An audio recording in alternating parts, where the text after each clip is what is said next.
ನಮಸ್ಕಾರ. ಸೌಂದರ್ಯ ಲಹರಿಯಲ್ಲಿ 11ನೇ ಶ್ಲೋಕ. ಏನಿದು 11ನೇ ಶ್ಲೋಕ? ಚತುರ್ಭಿ ಶ್ರೀಕಂಠೈ ಅಂತ ಬರುತ್ತೆ. ಅಮ್ಮನವರ ಯಂತ್ರ ಸ್ವರೂಪವಾಗಿ, ಶ್ರೀಚಕ್ರ ಸ್ವರೂಪವಾಗಿರ್ತಕ್ಕಂತಹ ಸ್ತೋತ್ರ. ವಿಶೇಷವಾಗಿ ಸತ್ಸಂತಾನಕ್ಕೆ, ಜನ್ಮ ಸಾಫಲ್ಯಕ್ಕೆ, ಒಂಥರ ಮೋಕ್ಷಕ್ಕೆ ದಾರಿ ತೋರಿಸುವಂತಹ ಸ್ತೋತ್ರ. ಜೊತೆಗೆ ಮದುವೆ ಆಗದೆ ಇರ್ತಕ್ಕಂಥ ಹೆಣ್ಮಕ್ಳು ಕೂಡ ಈ ಸ್ತೋತ್ರವನ್ನು ಹೇಳೋದ್ರಿಂದ ಸರಿಯಾದ ಜೋಡಿ ಸಿಗ್ತಾರೆ ಅಂತ ಕಂಡು ಬಂದಿದೆ. ಇದಕ್ಕೆ ನೈವೇದ್ಯ ತುಪ್ಪದಲ್ಲಿ ಮಾಡಿರ್ತಕ್ಕಂಥ ಪಾಯಸ. ಬನ್ನಿ ಸ್ತೋತ್ರವನ್ನು ನೋಡೋಣ. ಚತುರ್ಭಿ ಶ್ರೀಕಂಠೈ ಶಿವಯುವದಿಪಿ ಪಂಚಪ್ರಭಿ ಪ್ರಭನ್ನಾಭಿ ಸಂಪೂರ್ ನವಪ್ರಭಿ ಮೂಲ ಪ್ರಕೃತಿಭಿ ಚತುಶ್ಚತ್ವಾರಿಂಶ ವಸುದಲ ಕಾಲಾಶ್ರಯ ತ್ರಿವಲಯ ತ್ರಿರೇಕಪಿ ಸಾರ್ಥಂ ತವ ಶರಣ ಕೋಣ ಪರಿಣತಃ ಅಂತ ಬರುತ್ತೆ. ಏನಪ್ಪ ಇದರ ಅರ್ಥ?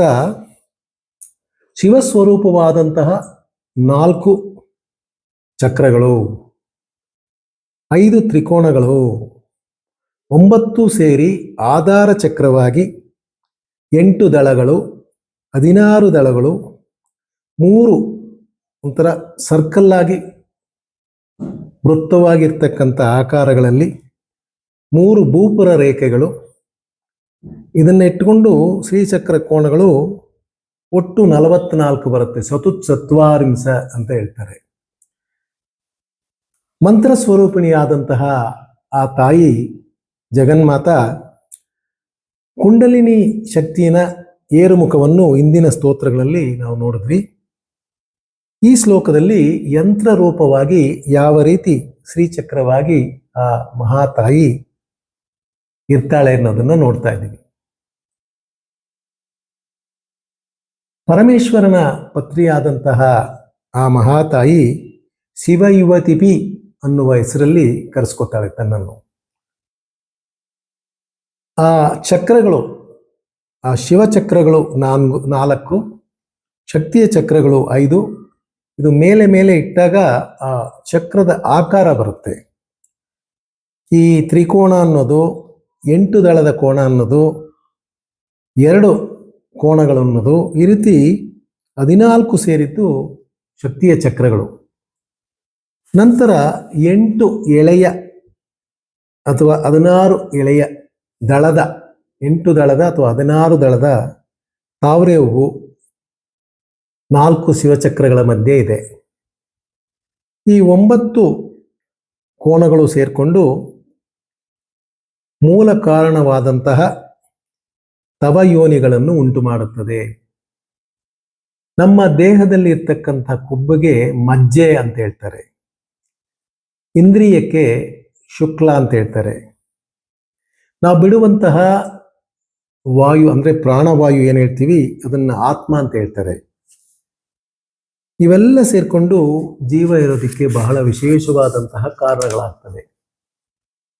ನಮ್ಮ ದೇಹದಲ್ಲಿರ್ತಕ್ಕಂತಹ ರಕ್ತ, ಚರ್ಮ, ಮಾಂಸ, ಮೂಳೆ, ಇದನ್ನು ತಿಳ್ಕೊಳ್ಳೋಕ್ಕೆ ನಮಗೆ ಬೇಕಾದಂತಹ ಅರಿವು, ಅಸ್ಥಿ, ಇವುಗಳೆಲ್ಲ ಇವು 5 ಸೇರಿಕೊಂಡು ಶಕ್ತಿಗೆ ಆಗುತ್ತೆ. ಅಂದರೆ ತಂದೆಯಿಂದ ಏನು ಕೊಡುಗೆ ಬರುತ್ತೆ ನಮಗೆ, ತಾಯಿಯಿಂದ ಏನು ಕೊಡುಗೆ ಬರುತ್ತೆ ಅಂತ ಈಗ ಮಾಡರ್ನ್ ಫಿಸಿಯಾಲಜಿ ಹೇಳುತ್ತೆ. ಇದನ್ನ ಮಾರ್ಕಂಡೇಯ ಪುರಾಣದಲ್ಲಿ ಇಂದಿನ ಕಾಲದಲ್ಲೇ ತಂದೆ ಈಗ DNA ಕೊಡ್ತಾನೆ, ತಾಯಿಯಿಂದ ಮಸಲ್ ಬರುತ್ತೆ, ತಾಯಿಯಿಂದ ಎಲುಬು ಬರುತ್ತೆ, ಅರಿವು ತಂದೆಯಿಂದ ಬರುತ್ತೆ, ಈ ರೀತಿ ಕ್ರೋಮೋಸೋಮ್ಸ್ ಅಂತ ಹೇಳ್ತಾರೆ. ಆ ರೀತಿ ಮಾರ್ಕಂಡೇಯ ಪುರಾಣದಲ್ಲಿ ಆ ಮಜ್ಜೆ, ಕೊಬ್ಬು, ಶುಕ್ಲ ಇಂದ್ರಿಯ ಇದನ್ನೆಲ್ಲ ತಂದೆ ಕೊಡ್ತಾನೆ. ಚರ್ಮ, ರಕ್ತ, ಮೂಳೆ, ಮಾಂಸ ಇದನ್ನೆಲ್ಲ ತಾಯಿ ಕೊಡ್ತಾಳೆ. ಇದಿಷ್ಟು ಸೇರಿರ್ತಕ್ಕಂಥನೇ ಇದು 44 ಆಕಾರಗಳಿರ್ತಕ್ಕಂಥ, ಕೋಣಗಳಿರ್ತಕ್ಕಂಥ ಶ್ರೀಚಕ್ರ. ಶ್ರೀಚಕ್ರ 3 ರೀತಿಯಲ್ಲಿ ಹಿರಿಯರು ಋಷಿಮುನಿಗಳು ಮಾಡಿರ್ತಾರೆ. ಗುರುಪ್ರಸ್ತಾರಂ ಅಂತ ಒಂದು ಹೇಳ್ತಾರೆ, ಮೇರು ಪ್ರಸ್ತಾರಂ ಅಂತ ಒಂದಿದೆ, ಕೈಲಾಸ ಪ್ರಸ್ತಾರಂ ಅಂತ 3 ರೀತಿಯಾದಂತಹ ಚಕ್ರಗಳಿವೆ. ಚಿನ್ನ, ಬೆಳ್ಳಿ, ತಾಮ್ರ, ತಗಡಿನಿಂದ ಮಾಡಿರ್ತಕ್ಕಂಥದ್ದು, ಮರದಿಂದ ಮಾಡಿರ್ತಕ್ಕಂಥದ್ದು, ಅಥವಾ ರೇಷ್ಮೆ ಬಟ್ಟೆಯಿಂದ, ರೇಷ್ಮೆ ದಾರದಿಂದ ಶ್ರೀಚಕ್ರ ಆಕಾರ ಮಾಡೋದು, ಇವೆಲ್ಲ ಕೂಡ ವಿಶೇಷವಾದಂತಹ ಫಲಗಳನ್ನು ಕೊಡುತ್ತೆ.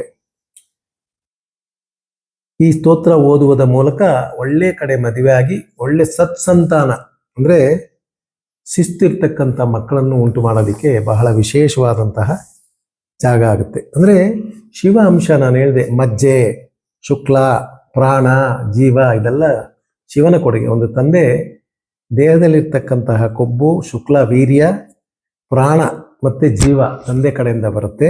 ತಾಯಿ ಚರ್ಮ, ರಕ್ತ, ಮಾಂಸ, ಮೂಳೆ, ಮೆದುಳು ಇದನ್ನೆಲ್ಲ ಅವಳು ಕೊಡ್ತಾಳೆ. ಅಂದರೆ ವಸ್ತುಗಳು 8, ಕಲೆಗಳು 16, ಚಕ್ರಗಳು 9. ಈ ರೀತಿ ಶಂಕರಾಚಾರ್ಯರು ಎಲ್ಲೆಲ್ಲ ಶ್ರೀಚಕ್ರವನ್ನು ಪ್ರತಿಷ್ಠೆ ಮಾಡಿದರೋ, ಈ ನವಾವರಣ ಪೂಜೆಯನ್ನು ಎಲ್ಲೆಲ್ಲ ಹೇಳಿದರೋ ಅಲ್ಲೆಲ್ಲ ಬಿಂದು ರೂಪವಾಗಿ,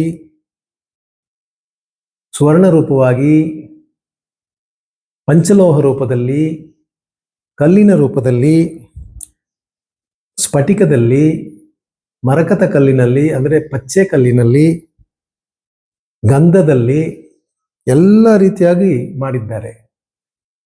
ಹುಣ್ಣಿಮೆ ದಿನಗಳಲ್ಲಿ, ಅಷ್ಟಮಿ ದಿನಗಳಲ್ಲಿ, ನವರಾತ್ರಿ ಸಮಯಗಳಲ್ಲಿ ವಿಶೇಷವಾಗಿ ಈ ಮಂತ್ರಗಳನ್ನು ಹೇಳ್ಕೊಂಡು ಪೂಜೆ ಮಾಡಿದಾಗ ಎಲ್ಲ ರೀತಿಯಾದಂತಹ ಫಲಗಳನ್ನು ಕೂಡ ನಮಗೆ ಸಿಗುತ್ತೆ.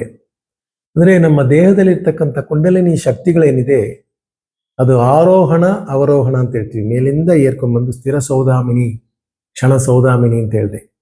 ಆ ರೀತಿ ಮೂಲಾಧಾರದಿಂದ ಸಹಸ್ರಾರಕ್ಕೆ ಹೋಗಿ ರಾಜಯೋಗವನ್ನು ಕೊಡುವಂತಹ ವಿಶೇಷವಾದಂತಹ ಯೋಗ ಈ ಸ್ತೋತ್ರ ಕೇಳುವುದ ಮೂಲಕ, ಹೇಳುವುದ ಮೂಲಕ ಅಥವಾ ತಿಳ್ಕೊಳ್ಳುವುದರ ಮೂಲಕ ಪ್ರತಿಯೊಬ್ಬರಿಗೂ ಕೂಡ ಸಿಗುತ್ತೆ. ನಮ್ಮಲ್ಲಿ ಪಂಚಭೂತಗಳಿವೆ, ಕರ್ಮೇಂದ್ರಿಯಗಳಿದೆ, ಜ್ಞಾನೇಂದ್ರಿಯಗಳಿದೆ, ತ್ರಿಗುಣಗಳಿದೆ, ದೋಷಗಳಿದೆ, ಧಾತುಗಳಿದೆ. ಇದೆಲ್ಲ ಶುದ್ಧೀಕರಣ ಆಗಬೇಕಂದ್ರೆ ಇಂತಹ ವಿಶೇಷವಾದಂತಹ ಮಂತ್ರಗಳಿಂದ ಸಾಧ್ಯವಾಗುತ್ತೆ. ಸತ್ಸಂತಾನ ಅಂತ ಕೇಳ್ತಾರೆ. ನಮ್ಮಲ್ಲಿ ಎಷ್ಟೋ ಜನ ಬಂದು, ಸರ್ ಒಳ್ಳೆ ಕಡೆ ಮದುವೆ ಆಗುತ್ತಾ, ಒಳ್ಳೆ ಮಕ್ಕಳು ಹುಟ್ಟುತ್ತಾರ? ಒಳ್ಳೆ ಮಕ್ಕಳು ಹುಟ್ಟುತ್ತಾರೆ ಅಂದರೆ ಆರೋಗ್ಯವಾದ ಮಕ್ಕಳು, ಬುದ್ಧಿವಂತರಾದಂಥ ಮಕ್ಕಳು, ಸಮಾಜಕ್ಕೆ, ತನಗೆ, ಮನೆಗೆ ಯಾವುದೇ ವಿಧವಾದಂಥ ಕೇಡುಗಳನ್ನು ಬಯಸದೇ ಇರ್ತಕ್ಕಂಥ ಮಕ್ಕಳನ್ನು ಕೇಳ್ತಾರೆ. ಗಂಡು ಹೆಣ್ಣು ಸೇರಿದ್ರೆ ಮಗು ಆಗ್ಬಿಡುತ್ತೆ, ಆದರೆ ಒಳ್ಳೆ ಮಗು ಆಗುತ್ತಾ? ಅದಕ್ಕೆ ದೇವತಾ ಅನುಗ್ರಹ ಬೇಕು. ದೇವತಾ ಅನುಗ್ರಹ ಬೇಕಂದ್ರೆ ದೇವತೆಯ ಅನುಗ್ರಹ ಬೇಕು, ಹಿರಿಯರ ಆಶೀರ್ವಾದ ಬೇಕು, ಒಳ್ಳೆತನ ಬೇಕು. ಯಾವುದೇ ಧರ್ಮದಲ್ಲಿ ಪ್ರಪಂಚದಲ್ಲಿ ಇದ್ದೇ ಇರ್ತಕ್ಕಂತಹ ಆತ್ಮವಿಚಾರಗಳು ಒಬ್ಬ ವೈಯಕ್ತಿಕವಾದ ವ್ಯಕ್ತಿಗೆ ಯಾವ ರೀತಿಯಲ್ಲಿ ಅವನು ತನ್ನನ್ನು ಬೆಳೆಸ್ಕೋಬೇಕು, ಯಾವ ರೀತಿಯಲ್ಲಿ ಮುಂದೆ ಬರಬೇಕು ಅನ್ನೋದು ಏನಾದರೂ ಬೇಕಿದ್ದರೆ ಖಂಡಿತ ನಮ್ಮ ಹಿಂದೂ ಧರ್ಮದಲ್ಲಿ ಮಾತ್ರ ಅದು ಸಿಗುತ್ತೆ. ಅದರಲ್ಲಿ ಕೂಡ ಭಗವತ್ಪಾದ ಶಂಕರಾಚಾರ್ಯರು ಮಾಡಿದಂತಹ ಸೌಂದರ್ಯ ಲಹರಿ ಸ್ತೋತ್ರದಲ್ಲಿ ವಿಶೇಷವಾದಂತಹ ಫಲಗಳಿದೆ. ನಿಮ್ಮ ಮನೆಯಲ್ಲಿ ಯಾರಿಗಾರು ಮಕ್ಕಳಾಗಿಲ್ವೇ, ಮದುವೆ ಆಗಿಲ್ವೇ, ಫಸ್ಟ್ ಇದನ್ನು ಹೇಳಕ್ಕೆ ಹೇಳಿ. ಮಕ್ಕಳ ಸತ್ಸಂತಾನ ಆಗ್ಬೇಕಾ, ಇದನ್ನು ಹೇಳಕ್ಕೆ ಹೇಳಿ. ಆ ಮಕ್ಕಳು ಏನಾದ್ರು ದಾರಿ ತಪ್ಪು ಹೋಗ್ತಾ ಇದ್ದಾರೆ ಅಂತ ಅನಿಸಿದ್ರೆ ಈ ಸ್ತೋತ್ರವನ್ನು ಪಠನೆ ಮಾಡಿ. ಖಂಡಿತ ಪರಿಪೂರ್ಣವಾದಂತಹ ಫಲ ನಿಮಗೆಲ್ಲರಿಗೂ ಸಿಗುತ್ತೆ. ನಮಸ್ಕಾರ.